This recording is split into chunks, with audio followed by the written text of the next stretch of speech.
Hello friends, welcome to my channel GK Cafe. इस video में हम डिस्कस करेंगे जो पहला पार्ट हम डिस्कस कर चुके हैं उसका second part books and authors का। और उसमें सबसे ज़्यादा कमेंट मेरे पे यही आ रहे थे कि आप सेकंड पार्ट लेकर आइए, और अब मैं सेकंड पार्ट लेकर आया हूँ जो बहुत इंपॉर्टेंट है। देखिए, मैंने अपनी वीडियो में आपको डिस्कस करा था कि बुक्स एंड ऑथर्स का टॉपिक बहुत इंपॉर्टेंट रहता है एसएससी के पॉइंट ऑफ व्यू से। वैसे तो सभी एग्ज़ाम्स के लिए, रेलवे में भी बहुत क्वेश्चन पूछे जाते रहे आरआरबी के एग्ज़ाम में, बट एसएससी में सबसे ज़्यादा वैल्यू है। देखिए, मिनिमम एक क्वेश्चन और मैक्सिमम दो क्वेश्चन तो पूछे ही जाते हैं। तो एक पार्ट मैं पहले लेकर आ चुका था, दूसरा लेकर आऊँगा, और मैंने आपको पहले ही बोला है मैं ओवरऑल 4 पार्ट लेकर आऊँगा जिसमें ऑलमोस्ट 160 होंगे। ठीक है, और मैं इसके लिए स्पेशल प्लेलिस्ट बना दूंगा अपने चैनल में, आप जाके उसमें विजिट कर सकते हैं। और ये वीडियो का सेकंड पार्ट है, तो वीडियो को आखिर तक देखिएगा क्योंकि इंपॉर्टेंट रहेगी। बाकी की जो मॉडर्न हमारे मैंने बताया था आपको बुक्स, वो सारी मैं डिस्कस करूँगा। अब ये वीडियो बहुत लंबी होगी तो थोड़ा ध्यान से देखिएगा, ठीक है। तो वीडियो को स्टार्ट करते हैं। फर्स्ट क्वेश्चन हमारा, गीत गोविंद पुस्तक के लेखक कौन है? तो इसका राइट आंसर क्या हो जाएगा? ऑप्शन चौथा, जयदेव। देखिए, एसएससी सीएचएसएल 2018 में ही बार बार रिपीट हुआ था ये क्वेश्चन, और 2-3 शिफ्टों में पूछा गया था। तो देखिए, बहुत ज़्यादा इंपॉर्टेंट बुक है और ये रेलवे के एग्जाम में ज़्यादातर पूछी जाती है। ठीक है, मैंने आपको पहले ही बताया कि एसएससी और रेलवे के मैंने नोट्स कंपाइल करके उनको ऐड किया था, तो ये सभी एग्जाम्स के पॉइंट ऑफ व्यू से इंपॉर्टेंट है जिस जिस एग्जाम में बुक्स एंड ऑथर्स के टॉपिक्स पूछे जाते हैं। ठीक है। अच्छा, ये गीत गोविंद जो थी, इन्होंने संस्कृत में लिखी थी जयदेव ने, और था क्या इसमें? राधा कृष्ण जो भगवान है, कृष्ण भगवान और राधा, उनकी लीलाओं के बारे में इन्होंने व्याख्या की थी। ठीक है, तो ये इंपॉर्टेंट नहीं है, बस मैंने आपको बता दिया क्योंकि मैं इसलिए इसमें ऐड कर देता हूँ 2-3 बातें। और ये मेरा भी पढ़ने का तरीका था, जब मैं करता था तैयारी, मैं पूरी नॉलेज के साथ पढ़ता था क्योंकि वो याद करने में हमें ईजी हो जाती है। हमें रट्टाफिकेशन पे नहीं जाना, हमें नॉर्मली याद रखना है कि किस तरीके से उनको इंटरलिंक कर सकें हम। ठीक है, तो नेक्स्ट चलते हैं। नेक्स्ट हमारा, द फ्यूचर ऑफ इंडिया पुस्तक के लेखक कौन है? तो इसका राइट आंसर हो जाएगा ऑप्शन तीसरा, विमल जालान। देखिए, ये 2 बार पूछा गया एसएससी के एग्जाम में। अच्छा, ये थे कौन विमल जालान? ये आरबीआई के गवर्नर भी रह चुके हैं और राज्यसभा के एमपी भी थे। ठीक है, बट इंपॉर्टेंट बुक है, याद रखिएगा क्योंकि एसएससी में 2 बार पूछा गया था ये। तो नेक्स्ट चलते हैं। नेक्स्ट बुक है हमारी, द मिडनाइट चिल्ड्रन पुस्तक के लेखक कौन है? तो इसका राइट आंसर क्या हो जाएगा? ऑप्शन तीसरा, सलमान रुश्दी। अच्छा, देखिए, इसी बुक के लिए इनको मैन बुकर प्राइज़ दिया गया था। ठीक है, याद रखिएगा क्योंकि पूछा गया ये। और कब दिया गया था मिडनाइट चिल्ड्रन के लिए इनको? 1981 में। और ये एसएससी सीजीएल 2019 में पूछा गया है कि इस बुक के ऑथर कौन है, तो सलमान रुश्दी हैं। याद रखिएगा, बहुत बार रिपीट होती है और मोस्ट इंपॉर्टेंट बुक बोलते हैं इसको। अच्छा, इसी के लिए इनको बुकर प्राइज़ मिला था, मैंने आपको बता ही दिया है। और देखिए, इनकी 2 इंपॉर्टेंट बुक है, वो भी बहुत बार पूछी जाती है एसएससी में, तो उनका मैं बता देता हूँ कौन कौन सी है। एक है the enchanters of Florence. The enchanters of Florence इन्होंने लिखी थी 2008 में। ठीक है। अच्छा, इससे ज़्यादा इंपॉर्टेंट एक और है, मैं वैसे तो तीनों इंपॉर्टेंट है, आप तीनों को याद रखेगा। तीसरी बुक कौन सी इनकी? The satanic versus. कौन सी है? द सैटेनिक वर्सेस, इन्होंने लिखी थी 1988 में ये बुक। और देखिए, इस बुक का सबसे ज़्यादा इनको प्रभाव पड़ा था इनके ऊपर। इन्होंने कुछ ऐसी बुक थी कि इन्होंने शायद मुसलमान या मुस्लिम उसमें कोई क्रिटिसाइज़ कर दिया था इन्होंने, कोई विवादित बुक थी ये बहुत। ठीक है, इस कारण इनको मुस्लिम कंट्री में जाने के लिए प्रतिबंधित कर दिया गया था, मतलब वहाँ पे जा नहीं सकते थे। और कई बार ये फंक्शन वगैरह में भी देखे नहीं जाते थे। 10 साल तक ये अंडरग्राउंड रहते एक तरीके से, कहीं भी जाते थे तो बहुत लिमिट टाइम के लिए दिखते थे। और मुस्लिम कंट्री में तो इनको बाउंड कर दिया गया था कि इनका आना प्रतिबंधित था। ठीक है, तो बहुत ही विवादित बुक थी ये, सैटनिक वर्सेस। तो याद रखिएगा, तीनों बुक मैंने बता दिया आपको। मिडनाइट चिल्ड्रन, जिनके लिए इनको बुकर प्राइज़ मिला था 1981 में, और दूसरी थी द एन्चेंटर्स ऑफ फ्लोरेंस जो 2008 में लिखी थी, और तीसरी थी द सैटेनिक वर्सेस जो इन्होंने 1988 में लिखी थी। देखिए, सन को याद मत रखिएगा, बट आपको मिडनाइट चिल्ड्रन वाली जो बुक है उसका ईयर याद रखना है क्योंकि साल इसमें पूछा गया था एक बार एक एग्ज़ाम में। ठीक है, तो याद रखिएगा, इनकी सारी इंपॉर्टेंट बुक है। नेक्स्ट चलते हैं। नेक्स्ट है हमारा, द एन्चेंटर ऑफ फ्लोरेंस पुस्तक के लेखक कौन है? जैसे मैंने आपको बताया था कौन है, सलमान रुश्दी। ठीक है, तो नेक्स्ट चलते हैं। नेक्स्ट हमारा, लाइफ डिवाइन पुस्तक के लेखक कौन है? तो इसका राइट आंसर क्या हो जाएगा? Option first, Shri Arvind Ghosh. बहुत सिंपल है ये, कितनी बार रिपीट हुआ आप तो जानते ही होंगे, ये बहुत बार एग्जाम में पूछा जाता है, खासकर एसएससी के। अच्छा, इनको अरविंदो भी बोलते थे। ठीक है, और ये बंगाली थे, बंगाल के थे। इनकी एक और बुक याद रखिएगा जो एसएससी में बहुत बार पूछी जाती है। कौन सी है? Essays on Gita. कौन सी? एसेज ऑन गीता, ये भी याद रखिएगा, एसएससी में बहुत बार पूछी जाती है। नेक्स्ट चलते हैं। नेक्स्ट हमारा, the God of small things पुस्तक के लेखक कौन है? तो बहुत सिंपल है, इस बार के सीजल 2019 में पूछा गया था, और जब भी रेलवे के एग्ज़ाम होते हैं एक ना एक शिफ्ट में ज़रूर पूछा जाता है ये। और बुक्स एंड ऑथर्स में अगर मैं बोलूँ सबसे नंबर वन इंपॉर्टेंट बुक होगी तो यही बुक है वो, ठीक है। इसका राइट आंसर हो जाएगा ऑप्शन दूसरा, Arundhati Roy, God of small things. अच्छा, अरुंधति रॉय बहुत ही फेमस रहती है हर चीज़ में, कई चीज़ों में आती है। अभी हाल ही में सीए का कोई विरोध था, उस प्रदर्शन में भी आई थी। तो इनका स्टेट याद रखिएगा, कौन से स्टेट से बिलोंग करती है, कहाँ से रहती है ये, असम की है, ये याद रखिएगा। पूछ लिया जाता है वैसे, आज तक के पूछा नहीं गया, बट इनका याद रखिएगा, बहुत इंपॉर्टेंट नाम है ये। अच्छा, इसी बुक के लिए इनको मैन बुकर प्राइज़ दिया गया था 1997 में, the God of small things के लिए, याद रखिएगा ये मैन बुकर प्राइज़ दिया गया था। इनकी एक और बुक है बहुत इंपॉर्टेंट, वो भी याद रखिएगा क्योंकि एसएससी में पूछी जा चुकी है। कौन सी है? The algebra of infinite justice. कौन सी है? The algebra of infinite justice, बहुत बार पूछी गई है, तो इतना हमको याद रखना है इनके बारे में, ठीक है। मैंने कौन कौन सी इंपॉर्टेंट बताएं, असम से बिलोंग करती हैं ये, और इनको मैन बुकर प्राइज़ मिला था 1997 में, गॉड ऑफ स्मॉल थिंग्स इसी बुक के लिए। और दूसरी बुक कौन सी इनकी? The algebra of infinite justice. Next चलते हैं, नेक्स्ट है हमारा द इनहेरिटेंस ऑफ लॉस पुस्तक के लेखक कौन है? तो इसका राइट आंसर क्या हो जाएगा? इसका राइट आंसर हो जाएगा ऑप्शन दूसरा, किरण देसाई। बहुत इंपॉर्टेंट बुक है, देखिए इसी बुक के लिए इनको भी बुकर प्राइज़ दिया गया था, इनहेरिटेंस ऑफ लॉस के लिए किरण देसाई को, और मैन बुकर प्राइज़ मिला था। देखिए मैं बार बार मैन बुकर प्राइज़ आ रहा है, ये मैन बुकर प्राइज़ है क्या, इसके बारे में बता देता हूँ क्योंकि एसएससी में बहुत बार पूछा गया है, और ये भी स्टैटिक जीके का एक पोर्शन है। जैसे मैंने अपनी वीडियो में बताया था कि अवार्ड्स उनकी स्टेबलाइज कब हुआ था, कैसे कैसे इनकी हिस्ट्री रही है, ये भी पूछे जाते हैं, स्टैटिक जीके के पोर्शन है ये। तो कौन सा है मैं बता देता हूँ आपको, मैन बुकर प्राइज़ की स्थापना हुई थी 1969 में, 1969 में। अच्छा, मैं बता देता हूँ जो इंडियन है जिनको मैन बुकर प्राइज़ मिला है, बहुत इंपॉर्टेंट है, इनके ही पूछे जाते हैं क्वेश्चन कि इन इन राइटर को किस बुक के लिए इनको इनका बुकर प्राइज़ मिला था, क्योंकि एक राइटर बहुत सारी बुक्स लिखते हैं, बट उनको बुकर प्राइज़ किस बुक के लिए मिला है ये भी इंपॉर्टेंट रहता है। तो मैं आपको सारे नाम बता देता हूँ। पहला है वी.एस. नॉयपॉल, देखिए इनको मिला था इन आ फ्री स्टेट, इसी के लिए इनको मैन बुकर प्राइज़ मिला था, और ये पहले भारतीय थे जिनको मैन बुकर प्राइज़ मिला 1971 में। कौन सी बुक के लिए? इन आ फ्री स्टेट। सेकंड है हमारा सलमान रुश्दी, जिनको मिला था मिडनाइट चिल्ड्रन के लिए, जैसे मैंने आपको बताया था 1981 में। और फिर थी तीसरे नंबर पर अरुंधति रॉय, जिनको मिला गॉड ऑफ स्मॉल थिंग्स के लिए 1997 में। और चौथा था नाम किरण देसाई, जैसे मैंने बताया था इनहेरिटेंस ऑफ लॉस, इनके लिए इनको 2006 में मिला मैन बुकर प्राइज़। इसके बाद कौन है? अरविंद अडिगा, ठीक है, इनको मिला था वाइट टाइगर, किसके लिए? द वाइट टाइगर के लिए 2008 में। ये इनके बारे में बताऊंगा, ये भी इंपॉर्टेंट बुक है अरविंद अडिगा की, ठीक है, और बहुत बार एसएससी में पूछी जाती है, तो ये सारे नाम याद रखिएगा क्योंकि पूछ लिए जाते हैं सन के हिसाब से। पूछा जाता है कि 2008 में अरविंद अडिगा की कौन सी बुक के लिए उनको मैन बुकर प्राइज़ मिला था, तो याद रखिएगा कौन सी? द वाइट टाइगर, ऐसे क्वेश्चन पूछे जाते हैं, ठीक है। नेक्स्ट चलते हैं, नेक्स्ट हमारा द एसेज ऑन गीता पुस्तक के लेखक कौन है? तो मैंने ये आपको बताया था, इसका राइट आंसर क्या हो जाएगा? श्री अरविंद घोष, ठीक है, इनकी इंपॉर्टेंट बुक है, बहुत बार पूछी जाती है एसएससी में। नेक्स्ट है हमारा एक अज्ञात भारतीय की आत्मकथा पुस्तक के लेखक कौन है? तो इसका राइट आंसर क्या हो जाएगा? नीरद सी चौधरी, पूरा नाम था नीरद चंद्र चौधरी, पूरा नाम। अच्छा, ये भी बंगाली थे। अच्छा, जो ज़्यादा फेमस ऑथर रहे हैं ना इंडिया में, बंगाली थे ज़्यादातर।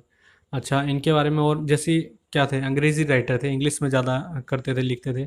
और अगर मैं आपको बताऊं इनकी एक और याद रखेगा, एक बहुत फेमस बुक है स्कॉलर एक्स्ट्रा ऑर्डनरी, इनको 1975 में इसी बुक के लिए साहित्य अकादमी पुरस्कार मिला था, ठीक है। कौन सी है मैं बुक बता देता हूँ, स्कॉलर एक्स्ट्रा ऑर्डनरी। वैसे पूछी नहीं गई है एसएससी में, बट जब मैं पढ़ता हूँ, मैंने आपको बताया था ऐसी इंपॉर्टेंट बुक्स याद रखनी चाहिए जो जिनके लिए उनको बहुत फेमस अवार्ड मिलते हैं। तो इसी बुक के लिए इनको साहित्य अकादमी पुरस्कार मिला था, स्कॉलर एक्स्ट्रा ऑर्डनरी के लिए, ठीक है। नेक्स्ट चलते हैं, नेक्स्ट हमारा कुरुक्षेत्र टू कारगिल पुस्तक के लेखक कौन है?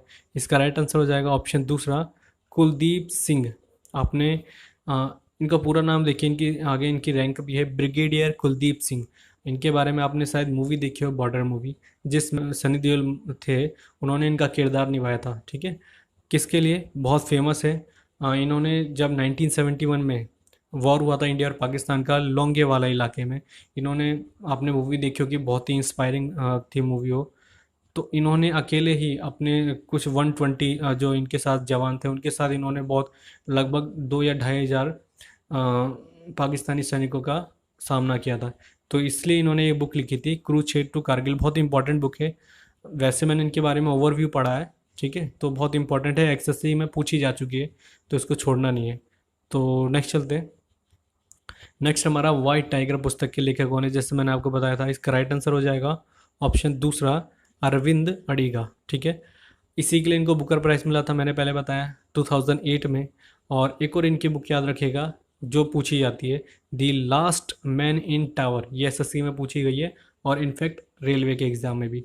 तो इनकी दोनों बुक बता दी मैंने। वाइट टाइगर तो इनको मैन बुकर प्राइज मिला था, और सेकंड था the last man in the tower. तो नेक्स्ट चलते हैं। नेक्स्ट हमारा स्ट्रेट फ्रॉम द हार्ट पुस्तक के लेखक कौन है? तो इसका राइट आंसर क्या हो जाएगा? अब कपिल देव, ठीक है।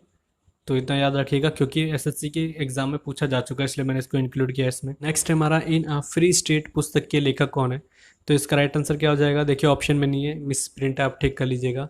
वीएस नायपाल, जैसे मैंने आपको बताया था, इनको 1971 में मैन बुकर प्राइज मिला था इसी बुक के लिए, इनके लिए वीएस नायपाल को। इनका पूरा नाम क्या था? विद्याधर सूरज प्रसाद नायपाल, ठीक है, बट ये इंपॉर्टेंट नहीं है, आप इतना मत याद रखिएगा। इनकी इंपॉर्टेंट बुक्स हैं सारी, वो बता देता हूँ जो एसएससी के एग्जाम में मोस्टली पूछी जाती है।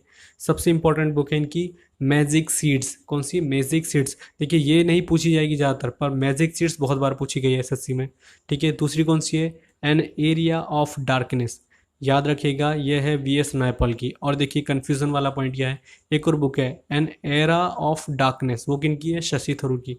तो दोनों में थोड़ा ध्यान रखिएगा, ठीक है। उनमें है एरा और इनके में एरिया, इतना याद रखिएगा। और देखिए इनको 2001 में साहित्य का नोबेल पुरस्कार भी मिल चुका है, इतने इंपॉर्टेंट ये रह चुके हैं, आप सोचिए। तो इतना फेमस नाम है वीएस नायपाल का। नेक्स्ट चलते हैं। नेक्स्ट हमारा बियॉन्ड द लाइंस पुस्तक के लेखक कौन है? देखिए बहुत इंपॉर्टेंट बुक है ये, और इसका राइट आंसर क्या हो जाएगा? कुलदीप नैयर। देखिए इनको भी मिसमैच मत कीजिएगा, कुलदीप सिंह से और कुलदीप नैयर से, ये दूसरे हैं। कुलदीप सिंह कौन है? ब्रिगेडियर, जो मैंने आपको बताया था सनी देओल का रोल जिन्होंने किया था बॉर्डर मूवी में, उनकी थी क्रूसेड टू कारगिल, उनकी बुक थी। और इनकी कौन सी है? Beyond the lines. तो इनमें थोड़ा कन्फ्यूज मत होइएगा। देखिए इनकी एक और इंपॉर्टेंट बुक है, या तो ऐसा आएगा बियॉन्ड द लाइंस, या एक और आएगा बिटवीन द लाइंस। दोनों बुक इनकी है, कुलदीप नैयर की। एक और है इनकी इंडिया आफ्टर नेहरू, ये भी बहुत इंपॉर्टेंट है, एसएससी में पूछी नहीं गई है बट रेलवे में पूछी गई है, तो इसलिए मैंने उसको भी अपने नोट्स में लिख रखा था, क्योंकि पूछ लिया जाता है फेमस ऑथर्स की। अच्छा, ये सारी बुक याद रखिएगा। कौन कौन सी? तीनों बता दी मैंने आपको, बिटवीन द लाइंस या बियॉन्ड द लाइंस, दोनों सेम है, ठीक है। और एक कौन सी है? इंडिया आफ्टर नेहरू, ये बहुत इंपॉर्टेंट है, कुलदीप नैयर की बुक है, तो याद रखिएगा। तो हम नेक्स्ट चलते हैं। नेक्स्ट हमारा इंडिया 2020 पुस्तक के लेखक कौन है? Most repeated super important question है और बहुत बार एग्जाम में पूछी जाती है, तो इसका राइट आंसर क्या हो जाएगा? Doctor APJ Abdul Kalam. बहुत ही प्रतिष्ठित नाम है इंडिया में, ठीक है, सबसे वैल्यूबल नाम मानता हूँ मैं इनका। और देखिए इनका पूरा नाम क्या है एपीजे अब्दुल कलाम का? इनका पूरा नाम है अब्दुल पाकिर जैनुल आबदीन अब्दुल कलाम, याद रखिएगा, पूछा भी जा सकता है ये। और इनकी कौन कौन सी बुक है सारी याद रखिएगा। इंस्पायरिंग थॉट बहुत इंपॉर्टेंट बुक है, एग्जाम में बहुत बार पूछी जाती है। अगली है इंडिया 2020, जो मैंने आपको बता दी, इंडिया 2020। एक और है इग्नाइट माइंड्स, बहुत बार एसएससी में पूछी जाती है, शायद इस बार के सीजीएल 2019 में पूछी गई थी। एक और याद रखिएगा कौन सी है? विंग्स ऑफ फायर, ये सुपर इंपॉर्टेंट है इन बुक में सबसे। और इसके बाद कौन सी है? Guiding soul. तो सारी इंपॉर्टेंट बुक मैंने आपको बता दी। कौन कौन सी है? इंडिया 2020 कौन सी है? इन्हीं की है। फिर कौन सी है? गाइडिंग सोल, इन्हीं की है। विंग्स ऑफ फायर इन्हीं की है। फिर कौन सी है? इंस्पायरिंग थॉट, ये भी इन्हीं की है। और इग्नाइट माइंड्स किन की है? इन्हीं की है सारी। देखिए इतनी इंपॉर्टेंट बुक है, 5 या 6 बुक हैं ये, और एसएससी में बहुत बार पूछी जाती है। एक बुक और याद रखिएगा, इंडिया विंस फ्रीडम, और वो किन की है? वो है अबुल कलाम आज़ाद की। ये इनका नाम है अब्दुल कलाम आज़ाद, एपीजे साथ है इनका नाम, ठीक है, एपीजे अब्दुल कलाम, उनका नाम है अबुल कलाम आज़ाद, दोनों में डिफरेंस है। और देखिए यही मैं क्वेश्चन गलत करके आया था, जो मेरे से गलतियाँ होती है मैं आपको क्लियर बताता हूँ कि आपको कभी गलती ना हो। दोनों के नाम में है, ठीक है। और मैंने सोचा इंडिया विंस फ्रीडम बुक इन्हीं की है, इनकी नहीं है वो, अबुल कलाम आज़ाद की है। कौन थे वो? भारत के पहले शिक्षा मंत्री रह चुके हैं, और ये स्टैटिक जीके का क्वेश्चन है, पूछा गया है रेलवे के एग्जाम में कई बार, तो याद रखिएगा। अबुल कलाम आज़ाद की बुक कौन सी है? इंडिया विंस फ्रीडम, इनकी बहुत फेमस बुक है, याद रखिएगा, ठीक है, इसलिए मैंने आपको बताया है। नेक्स्ट चलते हैं। एन एरा ऑफ डार्कनेस पुस्तक के लेखक कौन है? जैसे मैंने बताया था शशि थरूर, फर्स्ट होगा इसका राइट आंसर, ठीक है। तो नेक्स्ट चलते हैं। नेक्स्ट है हमारा मैजिक सीड्स पुस्तक के लेखक कौन है? तो मैंने आपको जैसा बताया था वी.एस. नैयपाल, बहुत इंपॉर्टेंट बुक है ये, याद रखिएगा, इनकी फेमस बुक्स में से एक है ये। नेक्स्ट है इंडिया विंस फ्रीडम पुस्तक के लेखक कौन है? थोड़ा मिस प्रिंट है यहाँ पर ऑप्शन में, इसका हो जाएगा अब्दुल कलाम आज़ाद। देखिए अब्दुल नहीं था, अबुल कलाम आज़ाद कौन थे? भारत के पहले शिक्षा मंत्री, जैसे मैंने आपको बताया था, इनमें कन्फ्यूज़ मत होइएगा। नेक्स्ट चलते हैं। नेक्स्ट हमारा ट्रेन टू पाकिस्तान पुस्तक के लेखक कौन है? तो बहुत इंपॉर्टेंट बुक है, बहुत बार पूछी गई। इसका राइट आंसर हो जाएगा फर्स्ट खुशवंत सिंह। ठीक है, इनकी फेमस बुक है, और ये बुक नहीं बोलूँगा मैं, नॉवेल है एक टाइप की, और इतना ही इंपॉर्टेंट है, आपको याद रखना है इनकी बुक के लिए। नेक्स्ट क्वेश्चन हमारा क्वेश्चन एंड आंसर पुस्तक के लेखक कौन है? तो इसका राइट आंसर क्या हो जाएगा? ऑप्शन चौथा विकास स्वरूप। देखिए इस क्वेश्चन को दो टाइप से क्वेश्चन पूछा था एसएससी के अंदर ही। एक तो डायरेक्टली पूछ लिया क्वेश्चन एंड आंसर पुस्तक के राइटर कौन है, तो विकास स्वरूप है। अच्छा एक याद रखिएगा, स्लम डॉग मिलीनियर जो मूवी आई थी, बहुत हिट हुई थी मूवी, उसी जो मूवी थी ये थॉट इसी के ऊपर डिपेंड था, जो इनकी बुक थी ये विकास स्वरूप, ये जो क्वेश्चन आंसर है इसी में से उठा के इस मूवी को बना दिया गया था। तो कई बार आता है स्लम डॉग मिलीनियर, अब पुस्तक के राइटर कौन है, तो याद रखिएगा विकास स्वरूप। ये दोनों टाइप से क्वेश्चन पूछा गया था, तो इसलिए मैंने आपको क्लियर कर दिया। ठीक है, बहुत इंपॉर्टेंट नाम है, दो बार पूछा गया है क्वेश्चन एग्जाम में एसएससी के। नेक्स्ट क्वेश्चन है द जिगजैग वे पुस्तक के राइटर कौन है या लेखक कौन है? तो इसका राइट आंसर हो जाएगा अनीता देसाई। देखिए ये एसएससी के सीएचएसएल 2012 में, फिर स्टेनोग्राफर 2011 में, दोनों बार पूछा गया था। और ये है कौन अनीता देसाई? ये किरण देसाई उनकी माता है। आपने किरण देसाई की मैंने बताया था आपको, इनहेरिटेंस ऑफ लॉस जो थी बुक, उसके लिए इनको मैन बुकर प्राइज़ मिला था 2006 में, उनकी ये माता है। तो अनीता देसाई दोनों ही राइटर रही हैं, ये बहुत फेमस नाम है इनका। तो बहुत बार पूछा गया है द जिगजैग वे, याद रखिएगा। नेक्स्ट है हमारा, नेक्स्ट है अंधा युग पुस्तक के लेखक कौन है? इसका राइट आंसर हो जाएगा ऑप्शन दूसरा धर्मवीर भारती है, एसएससी के एग्जाम में पूछा गया है। ठीक है, अच्छा ये है क्या अंधा युग? ये एक महाभारत, जो आपने महाभारत पढ़ी होगी, महाभारत के युद्ध के बारे में, फिर उसके बाद जो युद्ध के बाद क्या क्या घटनाएं हुई थी, उन सब के बारे में इन्होंने लिखा था। तो ये बुक बहुत फेमस है, तो याद रखिएगा अंधा युग किनकी है? धर्मवीर भारती की। नेक्स्ट क्वेश्चन है हमारा don't laugh we are police पुस्तक के लेखक कौन है? तो इसका राइट आंसर हो जाएगा बिशन लाल वोहरा, इनकी फेमस बुक है, और ये एसएससी के सीजीएल के 2015 में पूछा गया था। ठीक है, बिशन लाल वोहरा एक दो बार पूछा गया, ज़्यादा नहीं पूछा गया, बट आपको याद रखना है, मैंने आपको जैसा बताया कि एसएससी में रिपीटेशन सबसे ज़्यादा होता है। ठीक है, इतना याद रखिएगा। और आज के लिए देखिए इतना ही, मैंने सारी इंक्लूड कर दिए जो मॉडर्न टाइप की बुक्स आती हैं, जो मॉडर्न राइटर रहे हैं उनकी फेमस बुक्स हैं। और देखिए अगर आप इनको कर लेते हैं तो इससे ज़्यादा ज़रूरत नहीं है आपको आगे करने की। और इसके बाद मैं दो पार्ट्स लाऊंगा जो बहुत इंपॉर्टेंट है, जो एक तो हिस्टोरिकल बुक्स होती है और दूसरी होती है इंटरनेशनल बुक्स, उनके राइटर। बस ये एक पार्ट में मैंने आपको कंप्लीट कर दिया। ये जो दो मैंने वीडियो बनाई है एक पार्ट के ऊपर थी। ठीक है, जो मॉडर्न मैंने बताई थी, मॉडर्न बुक्स होती हैं इतने इंपॉर्टेंट राइटरों की, तो बहुत इंपॉर्टेंट है। इसके बाद मैं दो और पार्ट्स लाऊंगा, उनको भी ज़रूर देखिएगा, जो आपके लिए बहुत वैल्यूबल रहेगा। इसके बाद आपको बुक्स एंड ऑथर्स का कभी कोई क्वेश्चन नहीं परेशान करेगा मेरे हिसाब से, क्योंकि मेरे को तो आज तक दिक्कत नहीं गई थी। तो आज की वीडियो के लिए इतना ही। वीडियो पसंद आई तो वीडियो को लाइक ज़रूर कीजिएगा, चैनल को सब्सक्राइब कीजिएगा, क्योंकि मैं एसएससी को लेकर ऐसी इंपॉर्टेंट वीडियो लेकर आता रहता हूँ। Thank you.